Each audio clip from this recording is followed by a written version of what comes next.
السلام علیکم ورحمۃ اللہ وبرکاتہ۔ الحمد للہ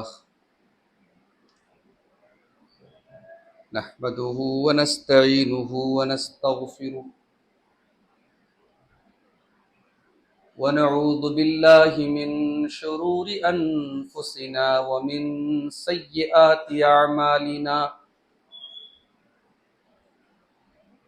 من يهده الله فلا مضل له ومن يضلل فلا هادي له وأشهد أن لا إله إلا الله وحده لا شريك له وأشهد أن محمدا عبده ورسوله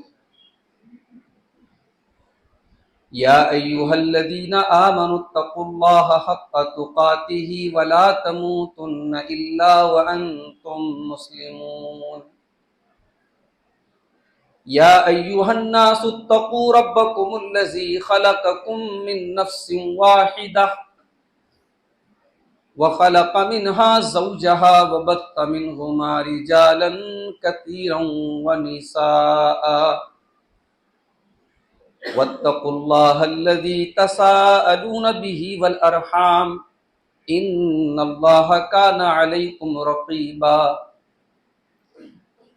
يا أيها الذين آمنوا اتقوا الله وقولوا قولا سديدا يصلح لكم أعمالكم ويغفر لكم ذنوبكم ومن يطع الله ورسوله فقد فاز فوزا عظيما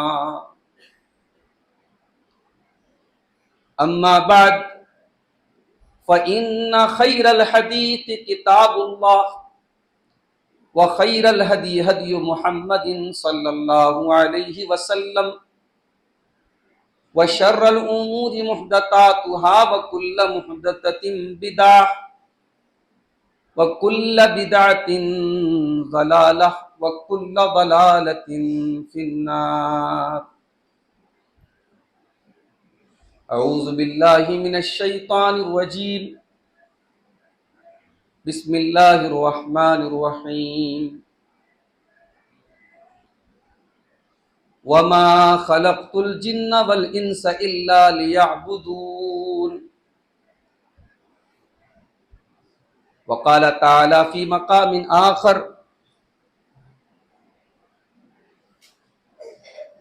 قل هو الله أحد الله الصمد لم يلد ولم يولد ولم يكن له كفوا أحد۔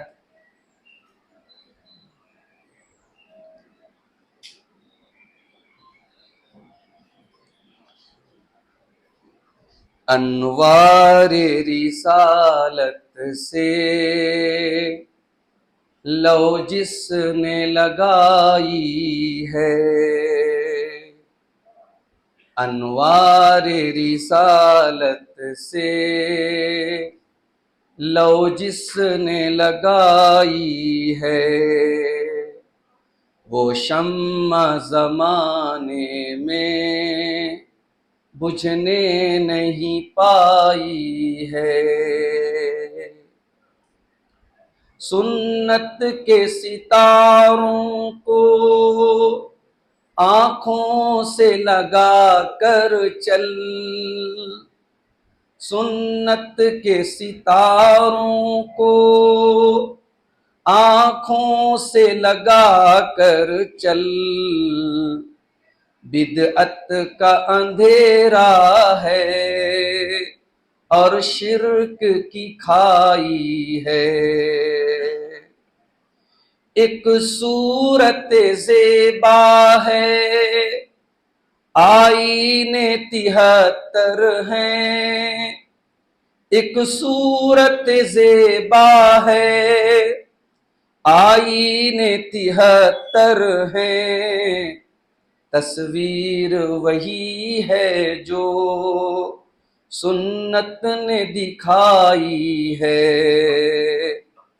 ہم بلبل شیدا ہیں گلزار محمد کے، صیاد تڑپ جائے وہ نغمہ سرائی ہے، دشمن کو اجازت ہے آ کر کے وفا سیکھے، دشمن کو اجازت ہے آ کر کے وفا سیکھے، یہ محفل الفت ہے نفرت سے لڑائی ہے، سرکار کو پہنچانے سوغات درودوں کی، محفل میں ملائک کی تشریف بھی آئی ہے،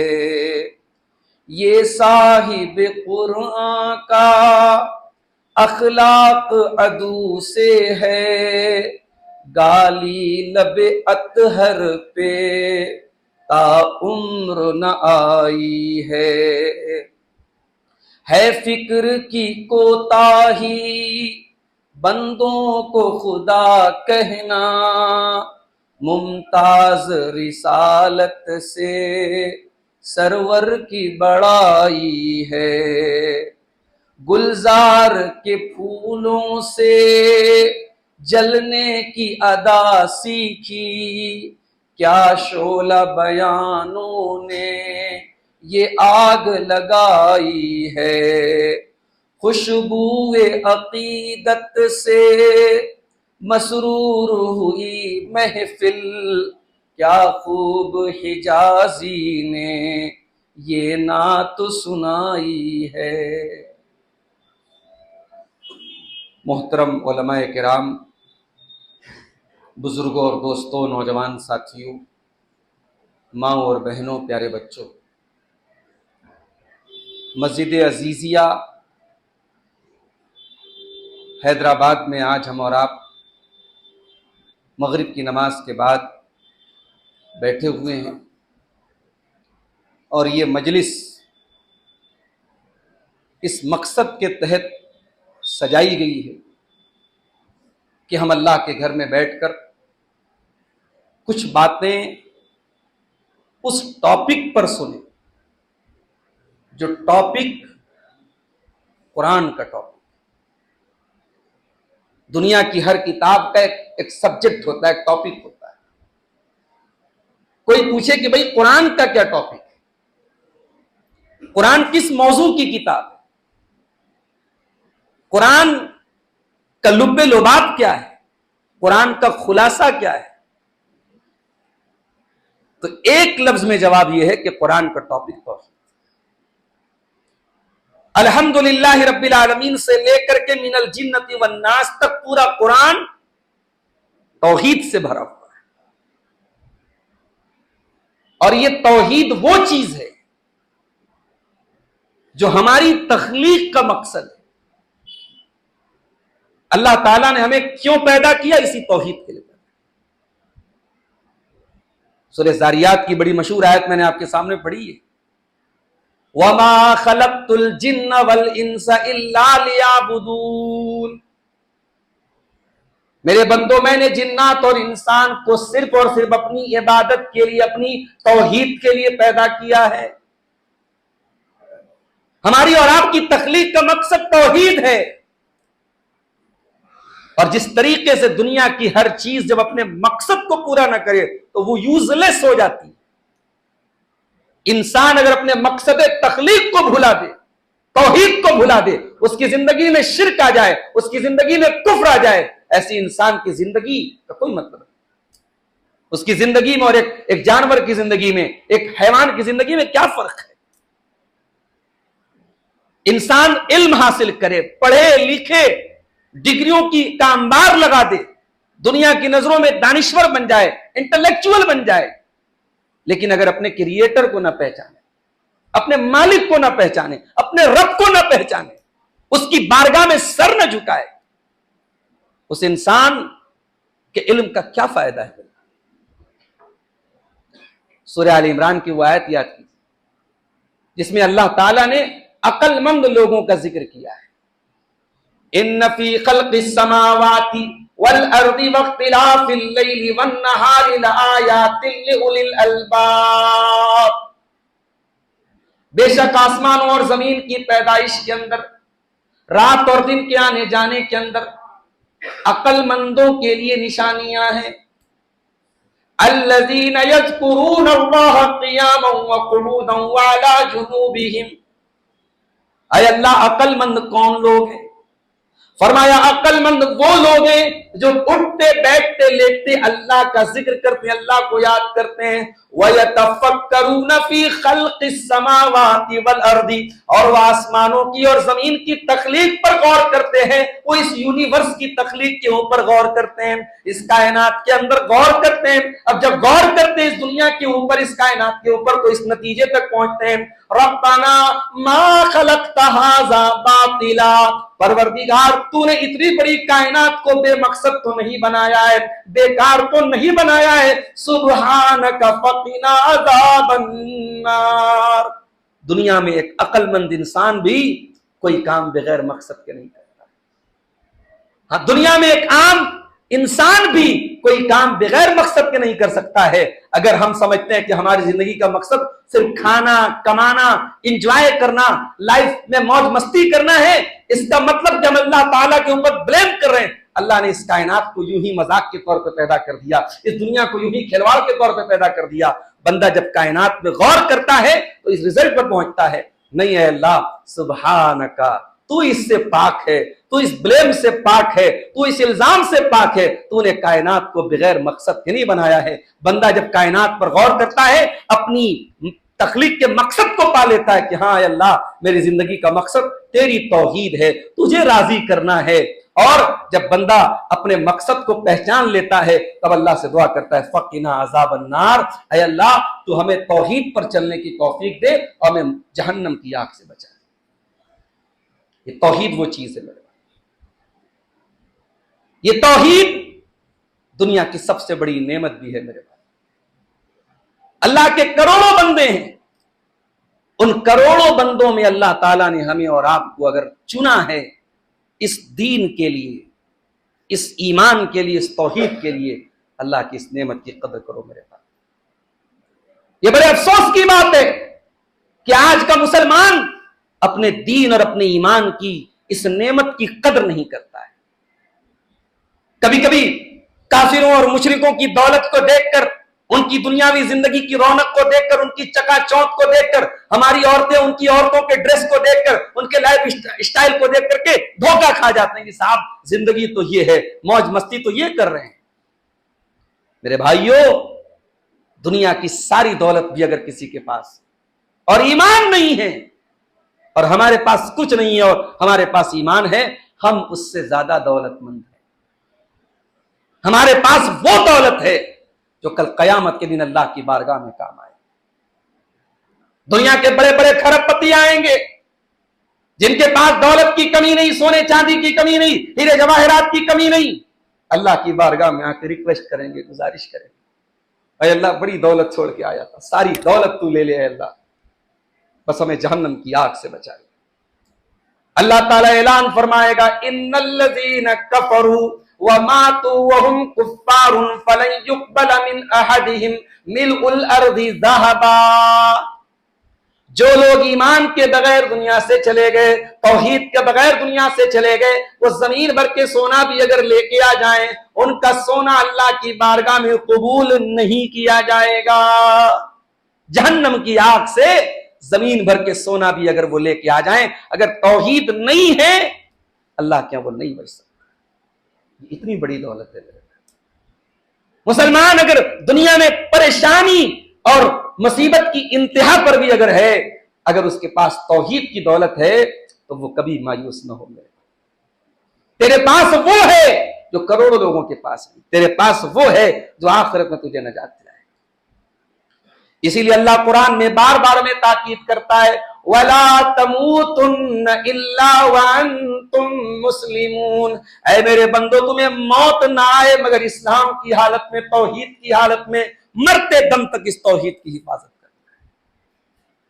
اسی لیے اللہ کے نیک بندے دعا کرتے ہیں ربنا لا تزغ قلوبنا بعد إذ هديتنا وهب لنا من لدنك رحمة إنك أنت الوهاب۔ پروردگار جب تو نے ہم کو ہدایت سے نوازا ہے، ہم کو توحید سے نوازا ہے، تو اے اللہ اب دوبارہ ہم شرک کی گندگی کی طرف نہ جائیں، ہم کفر کی دلدل کی طرف نہ جائیں، ہمیں ہمارے دل کو تو ہر قسم کی گمراہی سے بچا کے رکھ، ہمیں دین کے اوپر تو ثابت قدم رکھ۔ اللہ کے نبی ایک دعا کرتے تھے، اللہم انی اعوذ بک من الحور بعد القور، اے اللہ مجھے کور کے بعد حور سے بچا۔ یہ کور کا کیا مطلب ہوتا ہے اور حور کا کیا مطلب ہوتا ہے؟ یہ ہمارے حضرت صدر صاحب ہمارے سلیم بھائی انہوں نے پگڑی پہنی، امامہ، اس کو عربی میں امامہ بولتے ہیں، ہمارے یہاں امامہ بولتے ہیں، امامہ نہیں امامہ ہوتا ہے، امامہ عین کے کسرہ کے ساتھ۔ تو یہ جو امامہ ہے اس کو جب لپیٹتے ہیں تو اس کو عربی میں کور بولتے ہیں، اور جب اس کو کھولتے ہیں تو اس کو عربی میں حور بولتے ہیں۔ اللہ کے نبی دعا کر رہے ہیں کہ اے اللہ جب توحید کے بندھن میں میں بندھ گیا، ایمان کے رشتے میں جڑ گیا، اب یہ رسی ڈھیلی نہ پڑنی پائے، اس رسی کو تو کھلنے سے بچا لے۔ اللہم انی اعوذ بک من الحور بعد القور۔ یہ پیارے نبی کی دعا ہے، کتنی پیاری دعا ہے۔ یہ توحید وہ دولت ہے میرے بھائی جس کی حفاظت کی نبی اکرم دعا کیا۔ واللہ آج ہمارے دل کو بڑی تکلیف پہنچتی ہے جب ہم دیکھتے ہیں کہ ہماری قوم کی بہنیں، ہماری قوم کی بیٹیاں آج کسی کے پیار اور محبت کے میٹھے بول کی وجہ سے اور کسی سے عشق کے جھانسے میں آ کر ایمان کا سودا کر لیتی ہیں، توحید کو چھوڑ دیتی ہیں۔ یہ توحید تو وہ دولت ہے میرے بھائی، صحابہ کرام نے اپنے ماں باپ قربان کر دیے، اپنے بچے قربان کر دیے، اپنا گھر بار قربان کر دیا۔ یہ توحید تو وہ دولت ہے جس کو بچانے کی خاطر سب کچھ قربان کر دیا جائے۔ آج اس توحید پر ہمیں کچھ بات کرنا ہے۔ توحید کا مطلب کیا ہوتا ہے؟ عربی زبان میں توحید کا مطلب ہوتا ہے کسی چیز کو ایک کرنا اور ایک جاننا۔ شریعت کی ٹرم میں توحید کس کو بولتے ہیں؟ شریعت کی ٹرم میں 3 چیزوں کا نام توحید ہے۔ توحید کا ایک مطلب یہ ہوتا ہے کہ اللہ تعالیٰ کے بارے میں یہ عقیدہ رکھنا کہ اللہ ہی ساری کائنات کا کریٹر ہے، ساری کائنات کا سسٹینر ہے، ساری کائنات کا منتظم ہے، انتظام کرنے والا ہے، چلانے والا ہے، بارش اتارنے والا وہی ہے، ہواؤں کو چلانے والا وہی ہے، موت دینے والا وہی ہے، زندگی دینے والا وہی ہے۔ یہ توحید کی پہلی قسم ہے، اس کو کہتے ہیں توحید ربوبیت، اللہ کو رب ماننا۔ اور آپ کی نالج کے لیے یہ بات بتا دوں کہ توحید کی اس قسم کو مکہ کے کافر بھی مانتے، مکہ کے کافر بھی اس توحید کو مانتے تھے، اس توحید پہ جھگڑا نہیں تھا۔ وَلَئِن سَأَلْتَهُمْ مَنْ خَلَقَ السَّمَاوَاتِ وَالْأَرْضَ لَيَقُولُنَّ اللَّهُ۔ اے نبی اگر آپ ان سے پوچھیں کہ کون ہے جس نے آسمانوں اور زمین کو پیدا کیا ہے، ایک ہی جواب دیں گے اللہ ہے۔ مکہ کے کافر یہ جواب دیں گے کہ اللہ ہے۔ اس توحید پر جھگڑا نہیں تھا، جھگڑا ہے توحید کی دوسری قسم کہ جب اللہ ہی ساری کائنات کا رب ہے، ہمارا کریٹر ہے، ہمارا مالک ہے، ہماری ایک ایک سانس کا مالک ہے، ہمارے دل کی ایک ایک دھڑکن کا مالک ہے، بگڑی بنانے والا وہ ہے، مصیبتوں کو دور کرنے والا وہ ہے، جلانے مارنے والا وہ ہے، بیماری شفا دینے والا وہ ہے، تو اب عبادت کی جتنی ورائٹیز ہیں اور عبادت کی جتنی اقسام ہیں وہ ہم صرف اور صرف اللہ کے لیے انجام، رکوع اللہ کی بارگاہ میں، سجدہ اللہ کی بارگاہ میں، دعا اللہ کی بارگاہ میں، نماز اللہ کے لیے، خوف اللہ سے، محبت اللہ سے، امید اللہ سے، قربانی اللہ کے نام کی، قسم اللہ کے نام کی، عبادت کی جتنی ویرائٹیز ہیں ان ساری عبادت کی اقسام کو صرف اور صرف اللہ کے لیے خاص کرنا، یہ توحید کی دوسری قسم ہے اور یہ the most important قسم ہے، یہ سب سے اہم ہے، اور اسی پر سارا جھگڑا ہے۔ مکہ کے کافر اس کو نہیں مانتے تھے، وہ کہتے تھے نہیں صاحب ہم اللہ کو رب تو مانتے ہیں مگر ہمارے یہ لات منات حبل عزا یہ جو ہمارے دیوی دیوتا ہیں ہم ان کو بھی اپنا حاجت روا، مشکل کشا، بندہ نواز، غریب نواز، داتا، غوث اعظم ہم مانتے ہیں۔